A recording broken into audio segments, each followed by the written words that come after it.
Gerai, kol vyksta techniniai dalykai, tai grįšiu toliau. Paulius kalba. Tai didis slėpinys. Aš tai sakau apie Kristų ir bažnyčią. Čia kalbama ir atrodo, kom čia dėta Kristus, bažnyčia ir taip toliau. Bet grįžkime atgal truputį. Mes visi kalbame, kad lyg tai yra du testamentai. Senas ir naujas testamentas. Kas yra testamentas? Lietuviškai tai yra, kai žmogus numiršta ir palieka kažką, tai jau po to. Lietuviškas tas vertinys man iš tikrųjų nelabai patinka, nes jau reikia atsivertų šitą knygą, tu skaitai paskutinę valią to, kuris numirė. Testamentas. Ir jis yra skaitomas tik tada, kai jisai numiršta. Taip. Tai man tas kartais taip žiūri į tos žodžius, iš tikrųjų mūsų kalbų tie vertiniai yra, liktai, kaip, paskutinė valia, gražu, Kristaus liktai dar galima kažkiek tai pritemti, kad čia buvo, jisai mirė, bet jisai prisikėlė, jisai gyvas. O čia kalbama testamentas, rusiškas žodis, zavet, tai yra sandora. Jeigu žiūrėti, tai lietuviškai normaliai tikrą vertimą, tai turėtų būti naujoji ir senoji sandora. Nors tai vėl yra, čia yra toks paskutinis išradimas tikriausiai krikščionių, kai jie pabandė atsiriboti nuo šaknų, nuo to medžio, kuris yra žydai, Izraelis, kad mes esam kažkokie kitokie, nebe tie. Todėl mes turim naują sandorą, kuri jau nieko dėta su to, kas buvo. Ir prasidėjo nauji testamentai, nauja sandora. Ir niekas nebando kalbėti apie tai, kad Dievas taigi nesikeičia. Dievas yra tas pats. Jeigu Dievas pasakė, aš nepasitrauksiu ir aš nesulaužysiu savo sandorą su žydais, tai vadinasi taip ir bus. Jeigu jis išsirinko tą tautą, išvedė iš Egipto, jis pažadėjo jiems, kad įves į pažadėtą žemę, taip ir padarė. Jeigu skaityt Bibliją, tai, kad Dievas žadėjo, tai ir yra viskas įvykę. Kaip čia šiandien su Alina ryte šnekėm, sako, tokia mintį gerą pasakė, iš tikrųjų, ką aš irgi sakau žmonėm, jeigu norit pamatyti, ar Dievas yra ar nėra, pasižiūrėkite žemėlapį. Žemėlapį yra viena valstybė, Izraelis. Tai va, skaitykit Bibliją, parašyta. Išsklaidysiu jūs prieš 100 metų, daugiau kaip prieš 100 metų, netgi patys žydai netikėjo, kad šita valstybė bus atstatyta. Prasidėjo tokie judėjimai, buvo judėjimai įvairūs ir jie kalbėjo, kūrė organizacijas įvairias, kad nebereikia grįžti, nieko čia nebėra, tai negalioja, tai baigėsi. Kokia nesąmonė. 2000 metų praėjo, kai mus išvarė iš Jeruzalės, kai buvo sugriauta šventykla. Kalbos jie praktiškai jau nebežinojo, buvo užmiršę, bet keista, kartu su to pačiu sąjūdžiu, kad reikia užmiršti ir susitapatinti su tai žmonėm, kurie čia gyvena. Mes tokie pat kaip ir visi, mes nieko nesiskiriam, čia Dievas nieko tokio, čia buvo tokia įdomi istorija, viskas tai baigėsi, dabar gyvename. Ir prieš 100 metų, kas būtų pasakęs, kad bus Izraelis, šabėjo, ar kas nors būtų pasakęs. Tai. Ir šiandieną, kai sakai, kad Dievas yra, parodyk, žemėlapį sakyk. Izraelis. Gali kalbėti, ką tu nori, kad čia žmonės darė dar ką nors. Jūs žinot, valstybė mažesnė už Lietuvą, įsikūrė aplinkui arabų šalis, kur gyventojai ten keliasdešimt kartų daugiau ir pajėgumų daug didesni ir jie iš karto poliai norėjo sunaikinti ir jie išstovėjo. 6 dienų karas, ten ir taip toliau, visos tos istorijos ir tai, kas dabar vyksta netgi. Visur aplink kariauja ten, bando Izraeliui kariauti kažkiek, tai, ten tos paskutinis teroristiniai įvykiai, tie su peiliais, ten badimais ir viskas, bet tai yra kaip puodai dūrimas dramblį greičiausiai, tokio lygio variantai vyksta.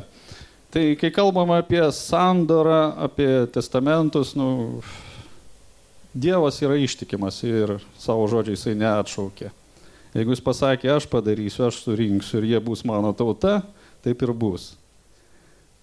O čia mes dabar kalbame toliau apie kitą slėpinį, kai kalba Paulius apie savo bažnyčią, Kristų ir bažnyčią, kas tai yra. Kuom skiriasi dabar šitos dvi sandoros, tie du pažadai? Atsimenat, kaip pirmoji sandora buvo padaryta? Dievas atėjo ir pasakė, aš iš jūsų padarysiu tautą. Jis neklausė jų, jūs norit ar nenorit. Jis atėjo ir pasakė, aš padarysiu iš jūsų tautą, aš jūs išvesiu. Atėjo į Egiptą, paėmė ir išvedė juos. Tai nebuvo tai, kad jie sakė, jo, mes norim, mes čia paklūsim dar ką nors, jis pasakė, aš jūs išvesiu, jūs turite eiti. Ir išėjo. Ten skaičiai yra įvairūs, nuo 500 000 iki 3 milijonų skaičiuoja žmonių. Ir prie Sinajaus kalno jiems buvo duotas sandora sudarytas su tauta, su visa tauta. Žmonės realiai matė Dievą, matė jo pasireiškimus ant kalno ir Dievas pasakė, davė įstatymą. Pasakė, jūs būsite mano tauta, jūs klausysite, turite elgtis taip ir taip, jeigu nesielgsit, bus tas ir tas. Ar skaitėt Biblijoje nors kartą, nors vieną dalyką, klausimą, ar jūs sutinkate Dievas, ar klausė? Nebuvo tokio dalyko. Visą laiką jisai pasakė, aš padarysiu. Tai yra esminis skirtumas šitos sandoros. Dievas pasakė, čia yra mano darbas, čia aš darau. Dabar aš atėjau, aš padarysiu, vyksta stebuklai, pasakė, neklausysit manęs, nebūsit su manim, aš jūs išsklaidysiu, užversiu, žinot, ten tą skyrių, kur yra. Palaiminimų yra berods 1 lapas, o prakeikimų yra 2 daugiau. Už tai, jeigu neklausysite mano. Bet atėjo Kristus. Ir Dievas pasakė, kad šita sandora, kuri sudaryta su žydais, pasidaro galiojanti ir pagonims. Bet sąlyga yra kita. Čia kalbama jau apie šitą slėpinį. Kristus ir bažnyčia. Vyras ir žmona santykis. Vyras gurdo galvą už savo bažnyčią. Kristus paguldė galvą už mus, už pagonis, už visus tuos, kurie prisijungė prie tos išplėstosios sandoros, galima sakyti. Ir tai yra toks esminis vienas skirtumas, kaip ir santuokoje. Aš neteisiu pas kažkokią merginą ar ką, pasakysiu, tu būsi dabar mano žmona. Man pasakys, kas su toks, aš tavęs nepažįstu, eik tu kur nori. Taip pat yra su šita sandora. Kristus ateina ir sako, ar tu nori būti mano vaikas, ar tu nori turėti išgelbėjimą. Ir tu gali atsakyti taip arba ne. Tai tas skirtumas yra, kad antroji sandora, arba ta išplėstoji, yra savanoriška. Tu priimi pats, taip kaip tu padarai sprendimą tuoktis, taip tu padarai sprendimą tarnauti Kristui, pasiduoti jam. Tai štai yra malonės ir yra įstatymo, grubiai tariant, bet tai įstatymas visai kitas dalykas, aišku, yra, bet tai tų sandorų skirtumas, kokį aš matau šiandieną. Viena yra, aš pasakiau padarysiu, antra sako, ar tu nori būti. Ir čia, kai skaitome apie šeimą, ta visas hierarchijos, visa kita, paklusnumai, viskas yra savanoriškai. Taip turi būti, tokia yra mano tvarka, Dievas sako. Jisai nesako, kad jeigu tu to nedarysi arba ano nedarysi, aš tau ir tą padarysiu. Čia kalbama, žiūrėkite į šeimą, štai yra jums pavyzdys, kaip Kristus gyvena su savo bažnyčia. Pasižiūrėkite iš tikrųjų, kokių yra bažnyčių. Galima daryti, ką nori, galima kaip nori elgtis, dėl to žaibai netrenkia, ugnis nekrinta iš dangaus. Tai yra visai kitas dalykas, bet jeigu žiūrim į Izraelį, mes matom visiškai kitą dalyką. Tik tai šita tauta nusisuka nuo Dievo, jie gauna pagal tai, kas yra sandoriai parašyti. Bet tai nereiškia, kad šitie dėsniai negalioja ir mūsų asmeniniam gyvenimui. Nebijokit. Čia mes labai dažnai mėginame išsisukti ir pasakom, ne, čia buvo tik tai žydams skirta, čia mums tai negalioja. Jeigu skaitome Bibliją, tai žydai gavo, jeigu tai pagal įsakymus, arba tik tai 3 papildomus įsakymus, ko nebuvo gavę visi likę žmonės. Yra taip vadinami Nojaus įsakymai, kai Nojus išsigelbėjo savo arką ir su Dievas sudarė su jo sandorą, kaip pasakė, daugiau nebeužtvindysiu žemės, tai buvo duoti 7 įsakymai. Yra išvardinti, jeigu išskaityti, galima išskaityti, tai jie praktiškai visi yra pakartoti, ten 10 Dievo įsakymų plus dadėta 3. Šabas, ten dar kažkas, tai jeigu kalbate apie tai, ar Dievas kažko tai iš mūsų reikalauja ir yra kažkokia sandora, tai yra šitie 7 Nojaus vadinami įsakymai arba sandoros dalykai, dėl ko mūsų žemė dar laikosi, kai mes juos vykdome.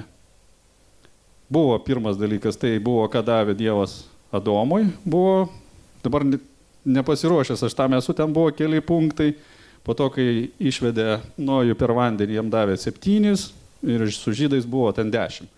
Jeigu žiūrėti tos 10, žinote, kaip yra, Jeigu pasimsim Bibliją, ne, ten yra 66 knygos.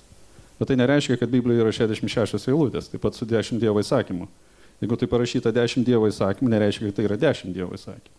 Jeigu ten parašyta nevok, po to pakartoto įstatymo skaičių knygose yra išvardinta, kaip nevokti. Neturėk blogų matų, skolink be palūkanų ir taip toliau. Nu, suprantate, kad iš tiesų 10 Dievo įsakymų tai nėra tik tai tie 10 įsakymų. Kaip ir žydai ištraukė šiandieną, tai yra iš tikrųjų virš 600. Tokių, kur konkrečiai rodo, tai yra tas, kas yra paaiškinama.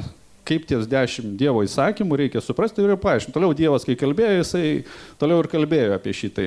Tenais yra išdėliota jau smulkiai, kaip reikia elgtis, kad būtų įvykdyti šitie ar kiti įsakymai. Tai va, čia trumpai, ką aš norėjau pasakyti apie sandoras. Ir kitas dalykas yra, iš tikrųjų, kai mes kalbam apie Bibliją, tai neįmanoma skaityti Naujojo testamento, nežinant Senojo testamento. Iš tikrųjų. Nėra dviejų skirtingų tekstų. Nu, žinai, kaip sako krikščionis. Nu, man užtenka tik Naujojo testamento. Nereikia skaityti Senojo testamento, bet viskas tai yra nuoseklu, viskas susiję ir tai yra vientisas dalykas. Kai mes pradėjome ketvirtadieniais po truputį skaityti Mato Evangeliją ir jeigu pradėsim žiūrėti, kad ir nuo pirmos Mato Evangelijos, norint perskaityti pirmą skyrių, reikia žinoti tobulai Bibliją, vos ne. Skaitėt kas nors pirmą skyrių? Įdomus jisai? Nu. Tai reiškia neskaitėt, jeigu nežinote. Tai, pabandysim nuo šito ir pradėti. Aš kažkada atsimenu, prieš 3 mėnesius mes su Vytu tarėmės, kad man reikės kažkokį žodį kalbėti, tai aš norėjau apie šitą šnekėti, nes iš tikrųjų pasigendu to nuoseklumo, kai mes kalbam apie žodį, kad pradėti nuosekliai šnekėti apie kažką, tai nuo pirmos eilutės iki paskutinės. Matas, jeigu atsimena, toksai apaštalas buvo, jisai nebuvo iš pirmųjų mokinių, bet jo Evangelijoje įdėta pati pirmoji yra, kaip matote. Tai Evangelija grinai tokia labai žydiška yra, grinai žydams su visoms atributikais, nes prasideda jinai nuo tokių žodžių. Jėzaus Kristaus sūnaus Dovydo sūnaus Abromo kilmės knyga. Tai yra grinai tokie dalykai, tai svarbu buvo tais laikais ir svarbu tam žmogui. Jeigu kalbam apie Matą, Matas buvo muitininkas. Pirmą kartą Mato Evangelijoje jisai pats save aprašo 9 skyriui 9 eilutėje, atsiranda tik tai. Kai jau būna praėjęs kalno pamokslas ir visa kita, tai iš tiesų man kilo klausimas, ar jisai girdėjo tą pamokslą, ar jisai buvo užrašytas jau pagal kitų pasakojimus, nežinau, nes jis pasirodo po kalno pamokslo, bet kalno pamokslą, jeigu skaityti, tai jisai geriausiai yra išdėstytas Mato Evangelijoje. Aš manau, tai yra susijęs su to, kai jisai muitininkas buvo. Nu, biurokratas. Mokesčių inspektorius, lietuviškai tariant. Jiems reikėjo skaičiuoti, rašyti, surašinėti, tiksliai viską atminti, lavinti ir visą kitą. Ir šita Evangelija tokia, jinai, žaloja tokia precizinė, tokia tiksli, jinai taip atrodo labai sausai. Kai pirmą kartą skaitai, nėra tokių įdomių detalių, dar kad nors kaip kiti rašo, Lukas ypač jisai tokį jau padarė daugiau literatūrinė, bet jinai yra graikams skirta Evangelija, kaip sakytoma. Štai yra skirta grinai žydams, tai yra konkrečiai faktai, jokių nukrypimų į šoną ir viskas. Tai va, toliau jisai aprašomas Matas Luko Evangelijos 5 skyriui, taip pat Morkaus 2 skyriuje. Ir čia pirmas, kai jisai pasirodo mūsų akivaizdoje, Matas, dar Levis turi vardą, jisai 2 vardus turėjo. Tai čia tokia buvo žydiška tradicija turėti 2 vardus. Vienas žydiškas vardas, kitas graikiškas, nes jie buvo centre pasaulio civilizuota. Ten Graikija, visa kita, šitas regionas buvo civilizacijos lopšys tai laiku. Ir išsilavinusiam žmonėm buvo normalu turėti 2 vardus. Vienu prisistatydavo kaip jau tas, kuris turi kažkiek tai išminties, savas visiems, kitų vardų jau tarp savų, tarp žydų. Tai tas pats yra su Paulium ir Saulium. Tas, kai yra 2 vardai, tai Neparašyta, kad jisai jį gavo tada, kai atsivertė, kai Kristų gavo. Iš tikrųjų, jisai turėjo visą laiką 2 vardus. Tik tai vardus jisai vartodavo priklausomai nuo to, į ką kreipdavosi. Jeigu kalbėdavo ne žydiškai bendruomeniai, jisai buvo Paulius, jeigu žydiškai bendruomeniai, tai Šaulis turėtų būti. Tai Saulius buvo. Tai čia tokia trumpai, kad suprastume truputį šitos visos niuansus, kurie yra. Nes labai daug jų yra, kai pradedi skaityti Bibliją. Tai va, prasideda Evangelija Jėzaus Kristaus sūnaus Dovydo sūnaus Abraomo kilmės knyga. Kodėl žydams buvo taip svarbu ta kilmė? Visą laiką. Kitos tautos tokio neturėjo, bet čia prasideda dar nuo tų laikų, kai Dievas išvedė iš Egipto ir paskyrė giminės. Viena giminė buvo, kuri buvo paskirta būti kunigais, kita giminė buvo levitai. Ir pasakė, per amžius jūsų tarnystės bus, bet būtent pagal giminės liniją. Ir visą laiką šitą giminės liniją ėjo nuo pradžio iki galo ir viską jie taip atsekdavo. Ir net ir dabar gali nuvažiuoti į Izraelį, jeigu tu turėtum žydiško kažkiek kraujo ar pavardės, jie surastų tavo visą genealogiją. Yra atsekama ir gali pasakyti, iš kokios tu giminės esi ir taip toliau. Bet tai buvo svarbu ir aš galvoju, kad tai yra susiję būtent su šitų įsakymu, kad konkreti giminė buvo atsakinga už konkrečius dalykus. Dievas paskyrė, nes niekas, ko Dievas nepaskyrė, negalėdavo dalyvauti tame. Čia verta prisiminti šitą istoriją, kai Dovydas parsivedęs, norėjo sandoros skrynią. Atsimena ten iš miesto, kai jis į Jeruzalę vežės, ką jisai padarė? Jisai pasiėmė savo 2 geriausius draugus pasiuntė parvežti, ne levitus. Ir jie mirė, kai prisilietė prie skrynios. Dievas yra šventas ir Dievas neleidžia, kad kažkas, kas nepaskirta šitam reikalui arba su negerais motyvais bandytų jam tarnauti. Buvo patogu, kad čia. Ta pati istorija yra, kaip ir buvo su Arono 2 sūnums. Atsimenat, kai 2 sūnus sumastė nepašventintą ugnį panaudoti prie aukuro. Kaip čia veikia taigi, vat. Viskas gražu. Jie tikriausiai, kadangi gyveno Egipte, gyveno tokioje šalyje, kur tai buvo normalu, stabmeldystė, čia, tie dievukai, tie stabai nieko nedaro. O čia tokia mūsų tėvas čia, taigi, antras žmogus Izraelį, po Mozės.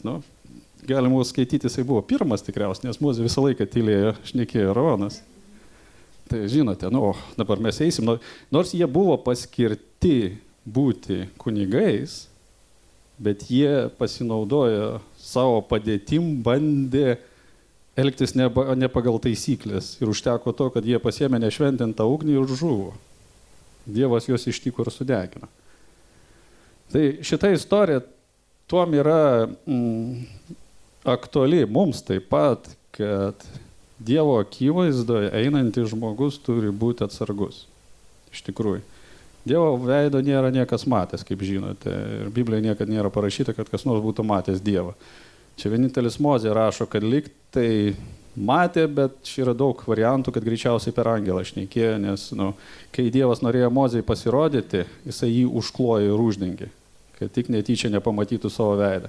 Kai žmonės prarado savo nekaltumą per Adomą ir Ievą, nuo jų pasitraukė Dievo šlovė, ta apsauga, kuri buvo ant jų ir jie jau nebegalėjo bendrauti akis į akį su Dievu. Tai šitas variantas kalba apie vieną labai paprastą dalyką, kad tie, kurie stovi arti Dievo, iš tų yra reikalaujama daugiau. Tas, kas atsistoja Dievo akivaizdoje tarnauti, jisai turi būti šventesnis už bet ką. Taip yra. Taip pas Dievą sutvarkyta ir iš tų, kurie yra paskirti tarnauti, yra reikalaujama daugiau. Kaip čia sako, tokia yra patarlė, čia pažydus įdomiai paskaityti, sako, teisusis kaltas net ir dėl to, kad jo plaukų storis neatitinka Dievo standartą. Ta prasme, kad čia geriau suprastumėt, ant kiek yra tas iškeliamas standartas ir tas šventumo standartas ir kaip tai yra vertinama ir kaip reikia su tuo atsargiai elgtis. Ir Dievas per kelis atvejus iš tikrųjų Biblijoje tai parodęs ir pasakęs, kad aš esu Dievas. Tai ką jūs čia dabar, susikursiu ugnelę, ateisiu, net ir turėdamas statusą tą, bet ne laiku, ne su tuo, ne su kuo ir tu žinodamas. Čia svarbiausiai buvo kur esmė, kad jie žinojo, kad elgėsi neteisingai. Jie tai pasielgė. Su Dovydo skrynia, kai buvo, kai vežė ją, taigi filistimiečiai ją tampė kur norėjo. Ir nieko jiems nebuvo. Nieko nebuvo. Bet tik tai buvo tie žmonės, kurie buvo atsakingi už tai, kad kurie turėjo tarnauti prie skrynios ir elgėsi netinkamai, jie už tai atsakė iš karto. Priešai gali daryti, ką nori. Nes, Dievui vienodai šviečia. Bet tas, kas paskirtas jo, jeigu elgėsi ne taip, kaip reikia, jisai atsako. Tai, kai mes stovim Dievo akivaizdai, bandom jam tarnauti ar dar ką nors, mes taip pat turėtume galvoti apie tą patį, kad, čia ne jokai yra. Iš kitos pusės, jeigu mes tai darom ir nieko nevyksta, tai varta susimastyti, ar mes iš tikrųjų Dievui darome tai. Čia, žinai, tokių minčių pas mane dabar labai daug yra, kai mes kalbame, kad čia Dievas atėjo, Kristus mus išgelbė, mes esam laisvina, bet ko, dabar čia mums turi būti gyvenimas, kaip čia šokolado teptas, jokių vargų, nieko, bet parašyta, ką myli, tą baudžia. Kiek iš jūsų per paskutinius kelias mėnesius turėjo suspaudimų?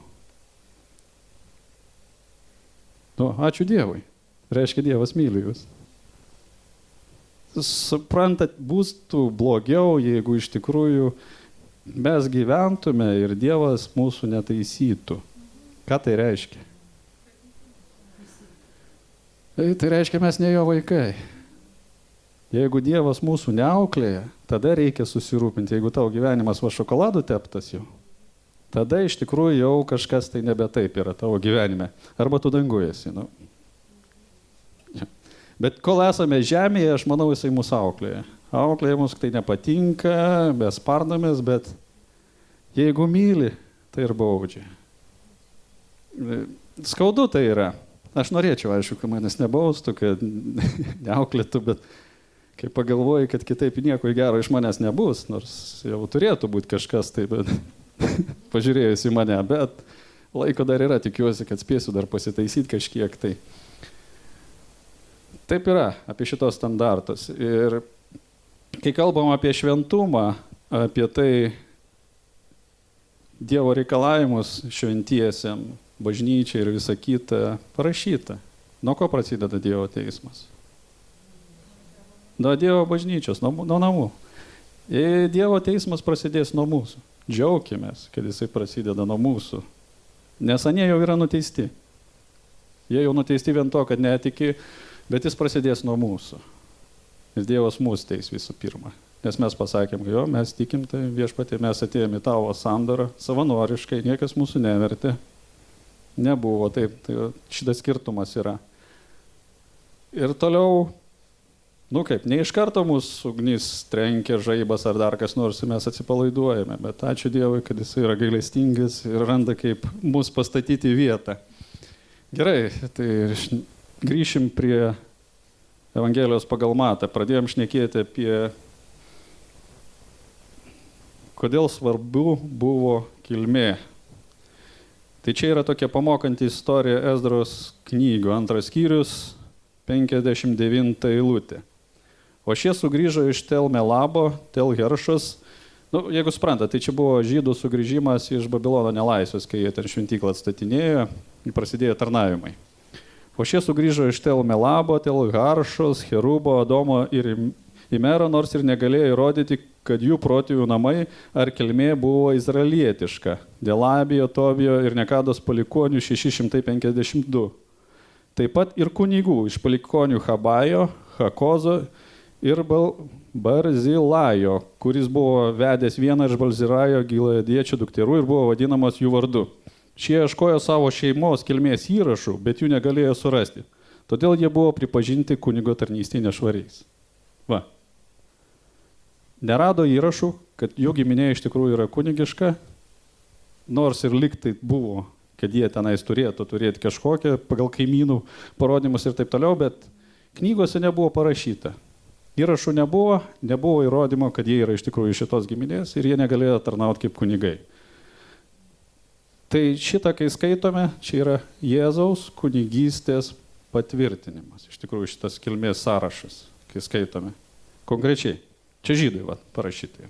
Štai, kai jūs sakote, kad Jėzus negali tarnauti ir būti mūsų kunigas, yra išvardinta, kad jis yra būtent iš Arono giminės, būtent iš to, iš Dovydo palikuonis, būtent tas, kuris yra nurodytas knygos ir ką Dievas yra paskyręs, kad jisai turi tarnauti.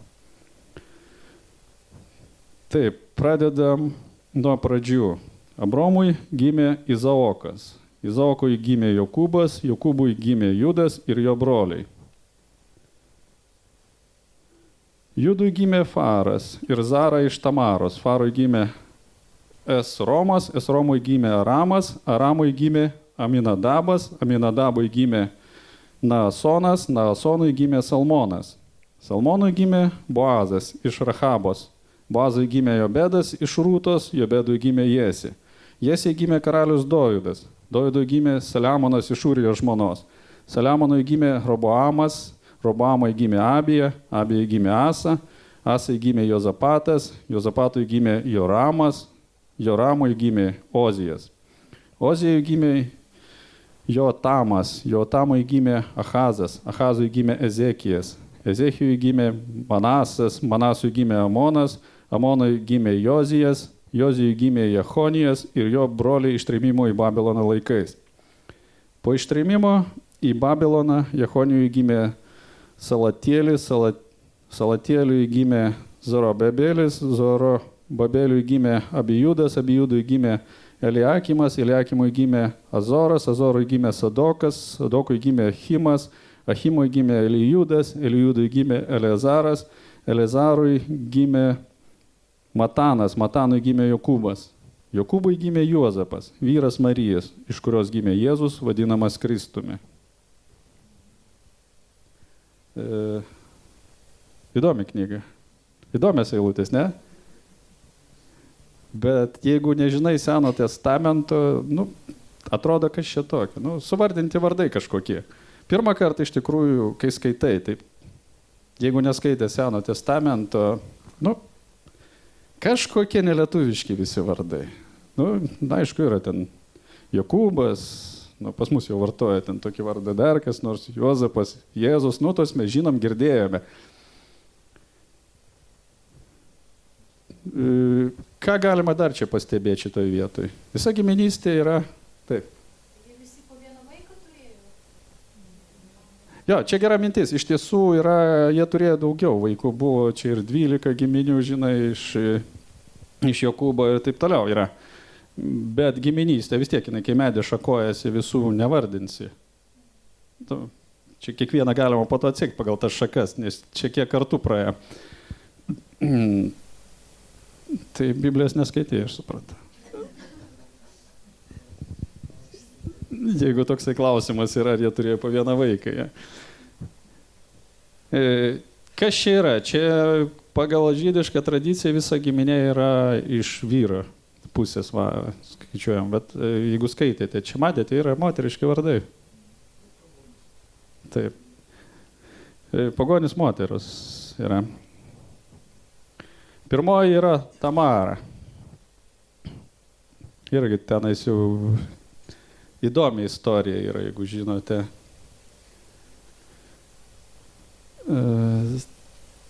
Turėjo 2 vyrus. Dabar reikėtų atsiveršti, čia yra, jeigu norit jos istoriją paskaityti, Būties 38 skyrius, labai įdomi istorija yra.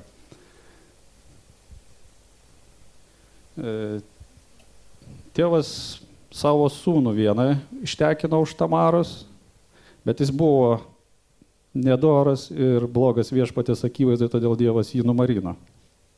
Tada atidavė antram, vardas Onanas, tai atsimenu, nes toks jo vardas yra, jisai irgi buvo nedoras ir stengiasi neturėti vaikų. Ir Dievas taip pat ištiko, jisai mirė. Žinote, pagal žydišką tradiciją, jeigu brolis neturi vaikų mirštanėm, tai žmona paveldi keliu, atitenka jaunesniam. Tas tėvas turėjo dar ir 3 jauną sūnų. Ir jisai pažadėjo Tamarai, sako, kai jisai paaugs, aš tau jį atiduosiu. Logiškai yra, jinai irgi taip pat laukia, bet jis paaugo, o jisai žiūri ir galvoja, logiškai kaip. Jinai gyveno su 2 mano sūnum, abudu mirė. Atiduosiu 3, vėl rizikuoju. Užmiršo. ar užmiršo, arba jau nusprendė nebevykdyti šito savo pažado, tada Tamara nusprendė veikti pati. Išgirdusi, kad uošvis jos eina į kitą miestą pas avių kirpėjus, jinai pakeliui apsirengė, užsidengė veidą, apsimetė paleistuvę, permiegojo tas uošvis su ją, jinai pasiėmė įrodymus, kad būtent jisai buvo, grįžo atgal, praėjo kažkiek laiko, jo namiškiai sako jam, žinai, tavo martelė, kuri tokia gedi dviejų tavo sūnų, sako, laukėsi. Nu, tas sako, kaip čia galima būti paleistuvystės, visiškai mūsų namuose tokių negali būti dalykų. Nu. Viskas, pagal tų metų papročius tai buvo mirtis. Jo, jinai sako, aš pateiksiu įrodymus, kas tėvas yra, pateikė jam. Pasirodo, kad jisai pats yra. Tai va, tokia istorija yra. Farui gimė Esromas, vadinasi jinai, iš Tamaros. Toliau kita moteris, kuri pasirodo, yra Rahaba. Kas atsimenat? Jozuės 2 skyrius 1-3 eilutės ir Jozuės 6 skyrius 17-25 eilutės. Žinot istoriją apie Rahabą? Du žino, jo? Kai žydams jau buvo leista įeiti į pažadėtą žemę, Rahaba buvo Jerichono miesto, ta, kurį įsileido žvalgus. Ten iš vis buvo, irgi tenais rašo paleistuvė, plus nežydai. Bet jinai tikėjimu įėjo į žydų tautą, buvo priskirta prie žydų tautos ir po to jinai tapo vieno iš tų, kurie buvo žvalgai berot žmona, jeigu neklystu dabar.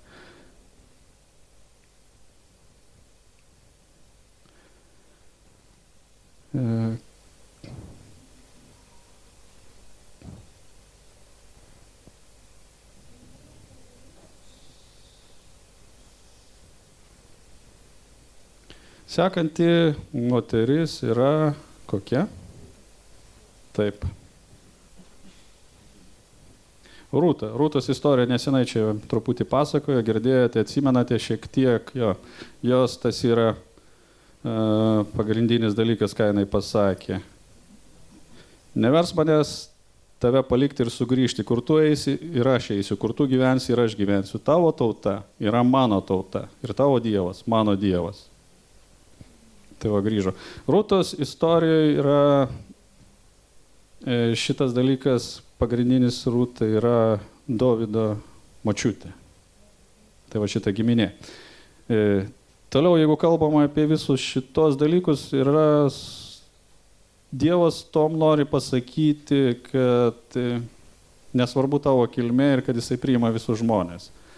Iš tikrųjų, kaip pagal seną sandorą arba pagal tą, kuri buvo iki bažnyčios ir Kristaus santykio, buvo griežtos taisyklės labai, kas gali būti ir priklausyti šitai sandorai. Tai prie tos sandoros galėjo prisijungti bet kurį žmogus. Ir dabar gali bet kurį žmogus tapti žydų, jeigu nori. Yra procedūra, yra visa kita. Žydų galima tapti, nebūtinai gimti. Yra speciali procedūra, užtrunka apie metus, bent jau čia pagal dabartinius laikus specialiai tokia padaryta. Tu pats dar nebūsi tikras žydas, būsi kaip čia atsivertėlis, bet tavo vaikai jau bus skaitomi kaip žydai. Tai vat įdomu yra. Bet tai įmanoma yra. Tai šita sandora nebuvo tokia uždara ir nebuvo taip, kaip mums dabar atrodo, kad tik tai grinai genetiškai, čia švaru viskas, kad būtų, nes per šitos pavyzdžius taip pat sako, kad tai nebuvo genetiškai švaru, buvo žmonės iš aplinkinių tautų, buvo žmonės, kurie neverti mūsų akims žiūrint būti įrašyti į šitą knygą, į kilmės knygą, į Jėzaus kilmės knygą, bet jie buvo čia. Tai kalba tą patį apie mūsų gyvenimus. Praktiškai mes visi galime pasakyti, kad mes tokie buvome. Daugiau, mažiau, aišku, mes geriau apie save galvojam, negu reikėtume. Bet tai yra tai, kad Dievas juos įrašė į Jėzaus kilmės knygą. Ir čia yra išvardinta po 14 kartų, čia parašyta. Taigi, nuo Abraomo iki Dovydo iš viso 14 kartų, nuo Dovydo iki ištrėmimo į Babiloną 14 kartų ir nuo ištrėmimo į Babiloną iki Kristaus 14 kartų. Čia yra kitas dalykas, jeigu skaičiuosite, tai paskutinės nėra 14, yra 13 kartų tik tai. Čia kas skaičiuoja, kas nagrinėja, žinai, mes tai prametam tas visas eilutes, nepasižiūrim nieko, kažkas yra suskaičiavęs, nu, čia įvairių yra minčių, kad tai paskutinė vis dėlto 14 yra Jėzus, ta prasme, kad jisai užbaigė tą sąrašą. Tai va, tai netgi, va, ką aš ir noriu pasakyti, netgi va, norint perskaityti šitas eilutės, kurios yra labai nuobodžios atrodo, žinant Seną testamentą paskaičius tas istorijas, jinai visiškai kitoj prasmei pasimato ir matai visiškai kitą vaizdą. Netgi, kas atrodo pats nuobodžiausias skyrius. Išvardinti vardai. Kam to reikia? Nu, juk įdomiau skaityti istorijas. Na, jie nugalėjo, išvarė demonus, taip toliau, laužė duoną. Bet čia yra, ką ir sakau, tas susiejimas, kad Dievo žodis jisai yra vientisas, nuo pirmos eilutės iki paskutinės. Ir norint skaityti Naują testamentą, neužtenka pasakyti, kad aš esu tikintis. Reikia žinoti Dievo žodį, arba įstatymą, kai vadinamas. Jeigu skaitysite toliau Naują testamentą, kur Jėzus kalba apie įstatymą, jisai kalba apie Bibliją, tai yra apie Mozės penkiaknygę. Įstatymas visą laiką, kuris vartojamas šitas žodis Naujam testamente ir visur kitur, tai nėra 10 Dievo įsakymų. Kaip mes bandom suprasti dažniausiai pagonišką savo prigimtį, mums reikia, kad būtų labai paprastai, mums užtektų tų 10 eilučių ir mes tada gyventum. Bet įstatymas yra visos 5 knygos. Jėzus dar prideda, kad nepraeis nei viena eilutė iš įstatymo ir pranašų. Taip pat ir pranašai visi. Tai kai mes kalbame, kad kažkas tai kaltinamas įstatymo laužimu arba jo nesilaikoma, tai kalbama, kad visos Biblijos, apie visą tekstą, ne apie 10 Dievo įsakymų ar dar ką nors. Mums pagonėms yra labai didelis noras visą laiką viską supaprastinti iki 3 dalykų, čia ateiti, čia nusilenkti, čia paskaityti, tada viskas bus labai paprasta. Tai va,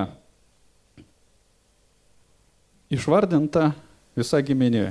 Paskutinis yra Jėzus. Nuo Abraomo iki Jėzus. Kad jisai yra iš tikrųjų tas, kuris yra, kad jisai pagal žydišką tradiciją yra vertas būti toj vietoj. Nu, žinote, kiek tų istorijų buvo, kai jis tenais romėnų kareivio, sūnus ir taip toliau, ten visokių buvo. Kad tik tai apšmeižti ir taip toliau. Nu, buvo paleisto, tos kalbos tenais labai aktyviai veikia tuo laiku. Išvardinta 14. Iš tikrųjų, tų kartų buvo daugiau negu po 14. Paprastai stengiamas žydai pagal visą šitą dalyką, kai rašo, jie kalba apie tai, kad teisiųjų kartos tik tai yra užskaitomos. Nu, gali būti čia praleista, čia gali būti daugiau arba mažiau tose tarpuose, bet skaičiuojami tie, kurie buvo taip vadinami teisėjai, tie, kurie prie teisiųjų, įrašyti į teisiųjų sąrašą. Ir kaip matote, čia išvardinau kai kurios moteris, sakau, kad žydiškoje tradicijoje tai yra keista vardinti moteris tose visuose dalykuose, kad tokios moteris įrašytos į teisiųjų sąrašus. Bet tai yra mums paguoda visiems, kad iš tiesų Dievas nėra šališkas. Nu, yra mūsų gyvenimas, kurį mes gyvename, bet iki to laiko, kol neteina pažinimas arba kas nors nepasako ir Dievas neapsireiškia. Bet tada yra tas taškas, kai mes galime daryti sprendimą ir turime daryti tą sprendimą ir nuo tada jau Dievas pradeda skaičiuoti mūsų gyvenimą visai kitaip. Jeigu žiūrėsim pagal testamentą, dar kur mes galime sutikti giminės sąrašą visą. Žinot, kokia Evangelija? Luko Evangelijai. Nuo trečias skyrius, nuo 23 iki 38 eilutės yra išvardinta giminystė, taip pat Jėzaus. Vėl visa genealogija surašyta. Ir čia, kai skaitote, iš karto pamatot, kad yra neatitikimai. Čia yra vienas iš tų dalykų, kai čia mūsų kaltina, kad Biblija yra netiksli. Nu, kaip gali būti to pačio žmogaus dvi genealogijos? Nes Lukas vardina kitus žmonės. Nu, ne visus kitus, bet tenais yra tarpuose kai kurie kiti žmonės. Paaiškinimų yra keletas. Vienas iš tokių paaiškinimų yra, kad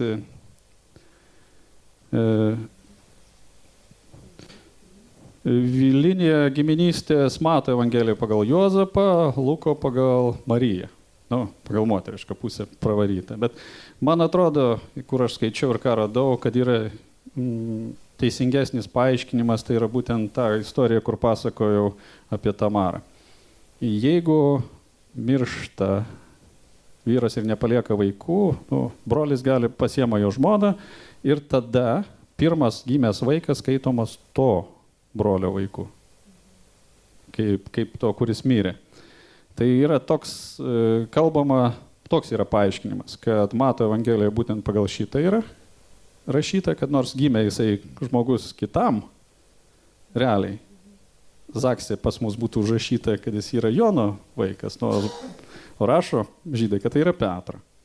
Nu, kad suprastume. Tai čia gali, dėl to yra skirtumas šitų genealogijų visų, nes šitos Evangelijos abidvi yra skirtos skirtingom auditorijom. Matas parašė žydams, Lukas parašė graikams. O graikai pagal greičiausiai metrikacijos knygas būtų atsakinėję viską. Tai jeigu trumpai. Tai štai, ką aš norėjau papasakoti apie pirmos skyriaus. Šiek tiek, kelias eilutes. Po to jau seka apie Jėzaus gimimą ir taip toliau.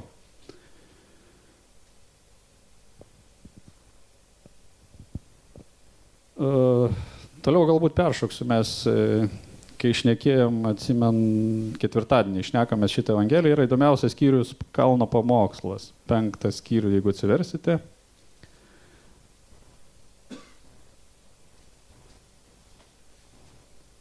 Nuo pirmos eilutės. Matydamas minias, Jėzus užkopė į kalną ir atsisėdo. Prie jo prisiartino mokiniai, atvėręs lūpas jis mokė. Tai vėl, pirma eilutė, ką jinai sako, ką čia galima perskaityti? Nu, atėjo, atsisėdo, užlipo ant kalno. Kada kalnas sutinkamas Biblijoje? Žydai ėjo iš Egipto kur? Prie Siono kalną, kur Mozė lipo į kalną ir grįžo atgal su įstatymu. Čia irgi tas pats yra pavartota. Jėzus lipa į kalną. Eina pas Dievą, susitiks su Dievu ir parnešti žinią žmonėm. Yra skirtumas čia tik tai, tenai žmonės atsimenu pasakė, tu eik, mes bijom, nes Dievas čia visus sunaikins, tai tu šnekėjai grįši papasakok. Čia yra, kad Jėzus, Dievas, užlipa į kalną ir prie jo prisiartina mokiniai ir ateina tada jau likusi minia. Tai va, kaip sakau, kai skaitai šitos tekstus ir jos po truputį taip perskaitai tai, kas Senajam testamente yra parašyta, matai visiškai kitą vaizdą kartais. Nu, tokių dalykų pasimato. Iš tikrųjų stebėsi, kodėl anksčiau nematai. Toliau yra tas žymusis skyrius, ta dalis, kur yra palaiminimai. Palaiminti turintys vargdienio dvasią. Jų yra dangaus karalystė. Palaiminti liūdintys, jie bus paguosti. Palaiminti romieji, jie paveldės žemę. Palaiminti alkstantis ir trokštantis teisumo, jie bus pasotinti. Palaiminti gailestingieji, jie susilauks gailestingumo. Palaiminti tyrėširdžiai, jie regės Dievą. Palaiminti taikdariai, jie bus vadinami Dievo vaikais. Palaiminti persekiojami dėl teisumo, jų yra dangaus karalystė. Palaiminti jūs, kai dėl manęs esate niekinami ir persekiojami, bei meluojant visaip šmeižiami. Būkite linksmi ir džiūgaukite, nes jūsų laukia gausus atlygis danguje. Juk lygiai taip kadaise buvo persekiojami ir pranašai. Palaiminti, palaiminti, palaiminti, palaiminti. Čia yra skirtingų vertimų šito žodžio, palaiminti, dar kartais kalbama laimingi, bet tai nėra nei laimingi, nei palaiminti. Ta žodis kažkoks tai truputį kitokia prasme reiškia, nes žiūrint pagal skirtingus dalykus galima suprasti, kad būkite laimingi arba palaiminti. Kažkas panašaus, nei palaiminti, bet tokia daugiau būsena į tai, kad būkite laimingi arba būsite laimingi. Palaiminti turintis vargdienio dvasią. Arba vargšai dvasia dar kitose vertimuose rašo. Vargšai dvasia. Tu dabar pasakyk kam nors, kad aš esu dvasios ubagas. Ne, tai iš tikrųjų taip ir rašo. Palaiminti dvasios ubagai. Taip. Suprantate, tai yra ta tezė, kuri sako, ką jinai sako. Pas mus garbinami tie, kurie yra dvasios milžinai, taip vadinami. Poetai, rašytojai, menininkai, tie dvasios galiūnai vadinami. Bet Dievas sako, ne, palaiminti dvasios ubagai. Kur čia prasmė yra šito palaiminimo?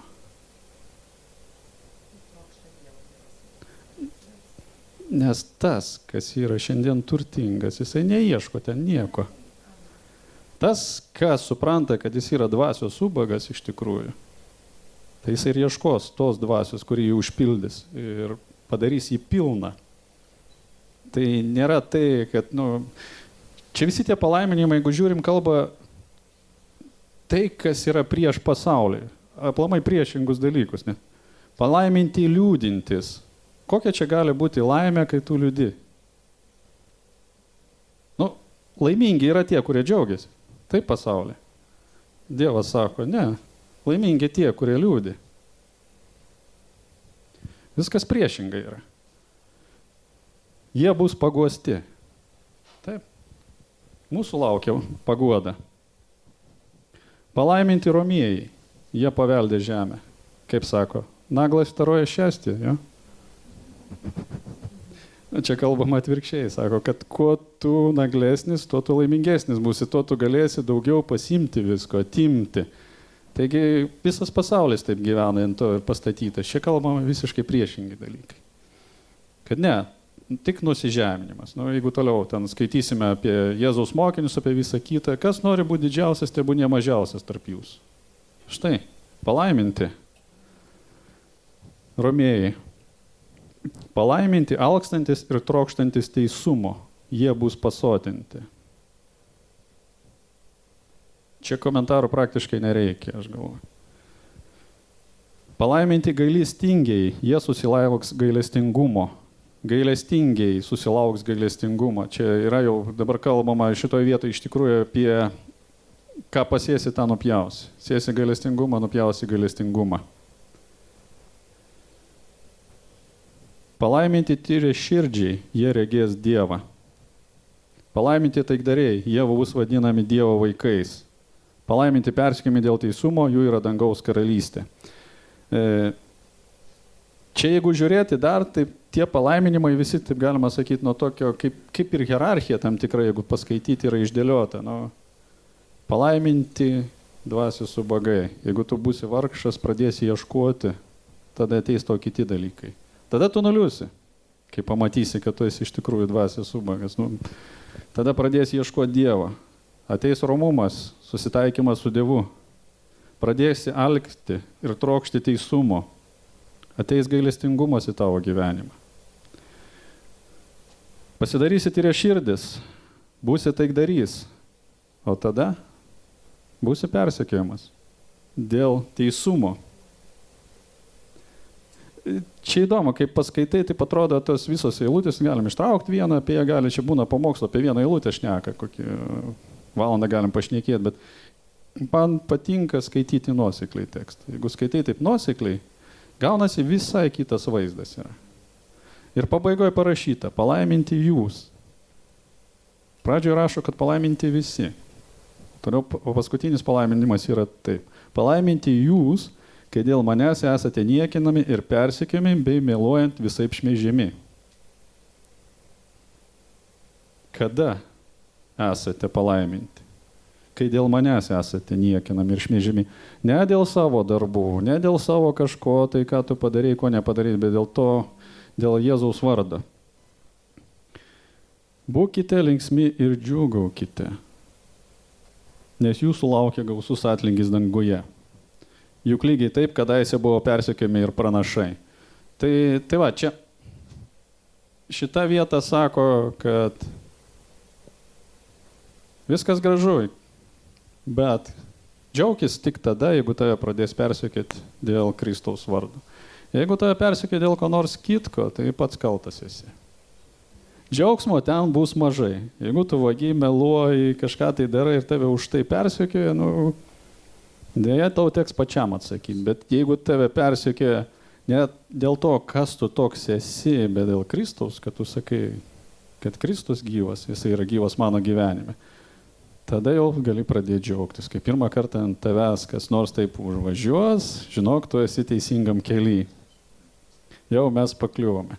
Ir pabaigsiu aš galbūt paskutinė, druska ir šviesa vadinasi. Jūs žemės druska. Jei druska netektų surumo, kogi ją reikėtų pasūdyti. Ji niekam netinka ir belieka ją išberti žmonėms sumindžioti. Jūs pasaulio šviesa. Neįmanoma nuslėpti miesto, kuris pastatytas ant kalno ir niekas nevožia indų degančio žiburio, bet jis stato į žibintuvą, kad šviestų visiems, kas yra namuose. Taip te šviečia ir jūsų šviesa žmonių akivaizdoje, kad jie matytų gerus jūsų darbus ir šlovintų jūsų tėvą danguje. Jūs žemės druska. Jei druska netektų surumo, kogi ją reikėtų pasūdyti. Ar matėt, kas nors nesūrė druską? Klausimas labai paprastas, čia raško, jūs drusa. Sako, druska netektų surumo. Bet tai yra neįmanoma, suprantat, cheminė formulė nepasikeičia. Ką mes čia galime gero įskaityti šitoj vietoj? Jūs žemės druska. O druskos pakeisti negalima. Tai čia kalba apie Dievo pažadą, kad Dievas pasakė, aš jūsų neapleisiu ir nepaliksiu. Druska negali netekti surumo. Taip yra. Sako, jeigu jinai neteks surumo, tada ją reikia išmesti. Bet tai neįmanoma. Supraskite, kas parašyta čia yra. Čia galima taip, išverčia kitaip. Čia, žinai, kaip žmoniškai mūsų galvoja, kad čia druska. Bet druska yra cheminė formulė, labai paprasta. Jeigu neteks surumo, jinai nebedruska yra, viskas. Tai jūs pasaulio šviesa. Neįmanoma nuslėpti miesto, kuris pastatytas ant kalno. Bandėt slėptis, kad krikščionys esame? Kas nebandė tą daryti? Ar įmanoma tai padaryti? Neįmanoma, vis tiek, anksčiau ir vėliau iššifruoja visus. Ir pasako, ir pirštais bado, žinai, po to išgirsti, žinai, kokios pravardės turėjo ir taip toliau, žinai. Čia mane kunigėlių pravardžiuoja jau 15 metų. Sužinau nesenai, iš tikrųjų.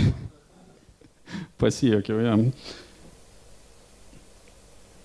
Ir niekas nevožia indų degančio žiburio, bet jis stato į žibintuvą, kad šviestų visiems, kas yra namuose.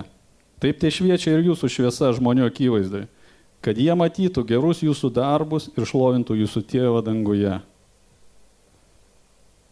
Taip tai šviečia ir jūsų šviesa žmonių akivaizdoje, kad ką jie darytų, kad jie matytų gerus jūsų darbus. Ne tai, kad aš vaikštau kaip povas, sakydamas, aš esu krikščionis, aš tikiu, jūs visi esate kvailiai, nes jūs netikite, taip toliau, to aš čia velnius išvarinėjau, meldžiuosi už ligonius, bet čia kalba, kad jie matytų gerus jūsų darbus. Ir ką darytų?